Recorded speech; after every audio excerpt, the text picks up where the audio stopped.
guys, how you doing? Andy here, and we are looking at my Warmoth Telly. This is the greatest guitar I've ever played, and I own it, and I bought it off a website.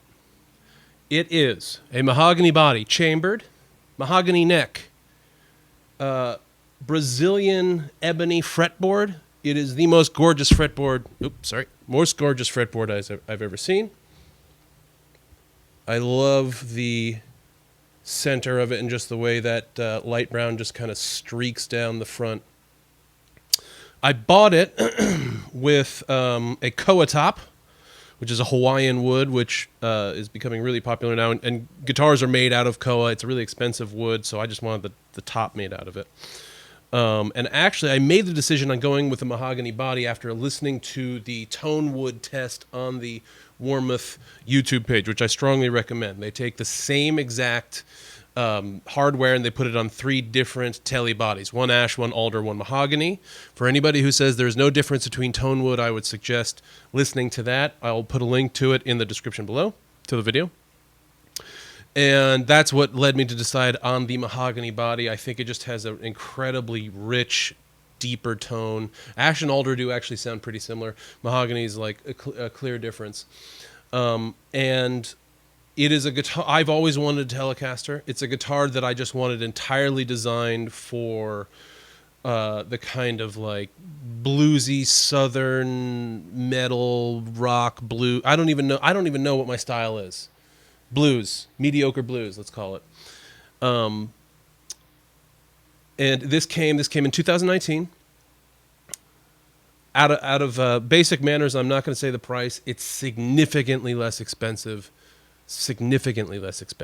than a Fender or Gibson custom shop model. I went on the website. I spent probably 3 months on the website over, not in a row, but I probably spent 3 months on the website tinkering, deciding what I wanted, deciding kind of what tuning machines I wanted and what kind of nut I wanted. I added this string tree at the end. I might take it out. It's a graphite string tree. Nutvana. I forgot what it's called. Nutvana, maybe? Nut, which is like a cool kind of plastic substance. These are medium jumbo stainless steel frets. They do not come rounded off or crowned. You have to do that yourself or have your luthier or guitar person do it. There is another problem with it. I ordered it with, I like the offset volume and tone knob. Obviously just a basic 3-position switch here. And because I like to be able to, even though I'm hunched over my guitar often, I like the idea hypothetically that I could reach down and feel which one is volume, which one is tone, even though they're in proximity to each other. So I should be able to tell now, after 25 years of playing the guitar, which is volume and which is tone. But apparently I can't. Anyway, I just like the look also of the gold and silver offset kind of thing. It just makes it a little bit more interesting. It came with a pick guard, just a basic white Telly pick guard. When it got here, the top, this koa top. So basically, when you go on the website, you can choose everything you want. You can choose the kind of wood. You can choose whether it's chambered, how it's chambered.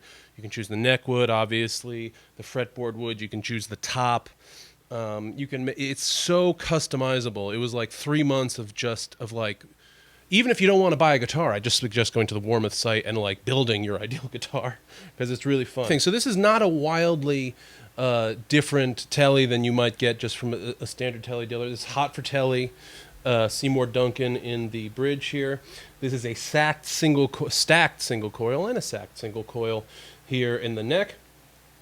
There are a few different problems with it, unfortunately.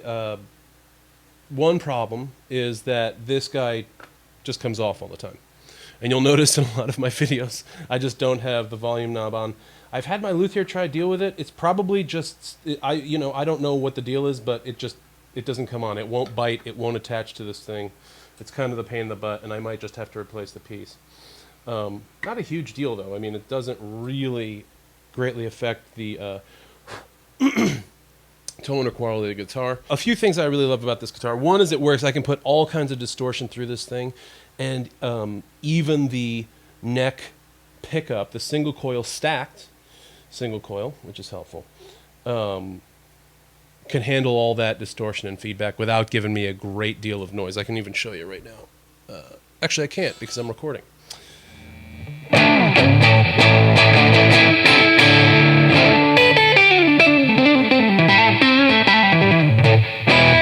So it comes unassembled, obviously. Bolt-on neck. Body came beautifully, finished incredibly well. I love a nice, rich finish on top of my wood. I like to feel like it's protected, as I've said, under like, inches and inches of candy coating. I got a satin finish here on the neck, although I've been getting my hand oils all over it, which is a weird way to say that. So it's shined up a bit. But this is a very quick satin neck. It is a standard Tele neck. You can get all different kinds of carves there. You can get the Clapton V. You can get the standard. You can have your ideal Tele neck on your ideal Strat body, or vice versa. They will do almost anything. The only things I haven't really seen on their sites that would be interesting to me are maybe more PRS style guitars, or 335s and 339s and the Gibson semi-hollow body styles. They don't seem to work at all with any semi-hollow body styles, at least for now. But that's okay. Not everybody does semi-hollow. And they have their own style headstock. They have their own style stuff, but they also just do Strats, Teles, Jazzes, all the different Fender stuff. So, like I said, this is the greatest guitar I've ever played, and I'll tell you why. Is because I like to play with my fingers. And one thing that is sometimes a problem for me with Les Paul Gibson-style guitars is that the pickups are kind of in the way. They're presented very beautifully on the top of the guitar, but I like my hand, I play like my fingers get in there. And this guitar, Teles in general, just they have so much room for my hand right here in the center of the guitar where I like to play. Also, Teles just in general can sound like anything. They were Leo Fender's first design. A lot of people think it was his best design. It can handle somehow all different types of sounds. The neck is incredibly versatile. If you want to just have a nice little sing-along, or you want like a rip-roaring, super fast, shreddy solo, you're good on the Tele. Great Tele players, Keith Richards, Josh Smith.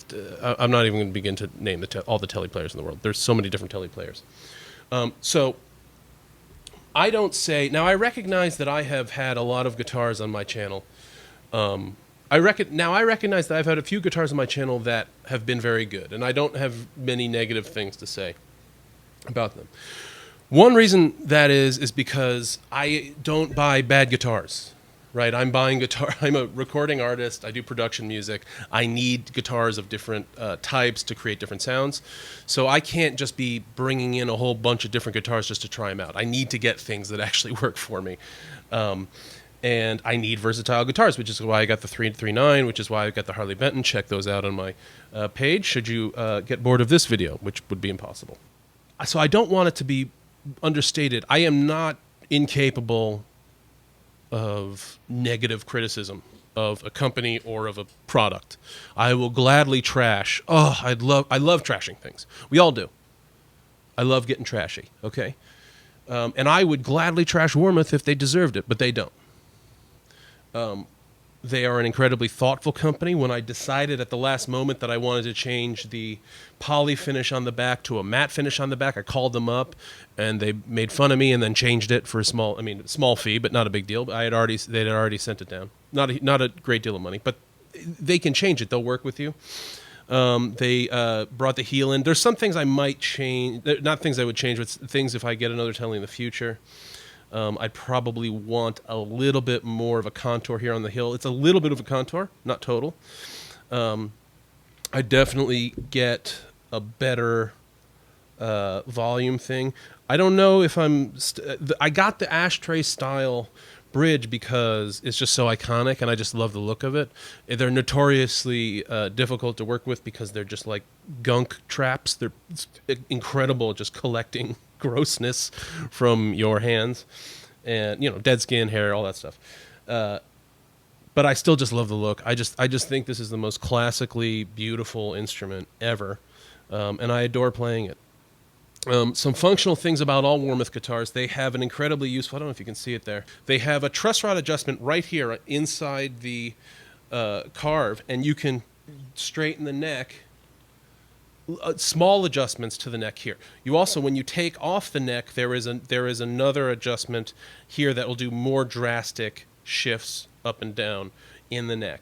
So if you just have a little adjustment and, oh gosh, it's a little not straight, you can make that right here without doing too much, with just an Allen wrench, with not much surgery. But if you do need to make a bigger adjustment, you can. Modifications I've done to this, I put the copper lining on the inside, the copper tape lining on the inside here, just to deal with all the feedback I get here in my apartment. I added the graphite string tree, just because my luthier thought it would give me a little bit more stability here through the nut. I might change the nut. This is a Gearvana nut, just plastic, I think, but it works well. It's an incredibly simple guitar. It's a no frills, beautiful, gorgeous guitar. So anyway, this is my Warmouth Tele. I love this MFer. I strenuously recommend that you try some Warmouth gear if you can. They're just an incredibly careful, thoughtful, guitar-loving company. They're not a major conglomerate. Nothing against major conglomerates, other than I don't trust you. But Warmouth is their company in Washington. You know, they're conscientious of the world and of the things that they're doing, and they're a good company to support. So I do recommend this. I promise to trash something here in the near future. I promise to rent or buy a terrible guitar and just unload on it. But until that day comes, this is yet another spectacular guitar that I have purchased. So check out my channel for more gear reviews, more guitar reviews, all kinds of funny things, all kinds of backing tracks, all things guitar, self-taught guitar. Don't forget to keep playing, learning, and growing in that order. Something like that.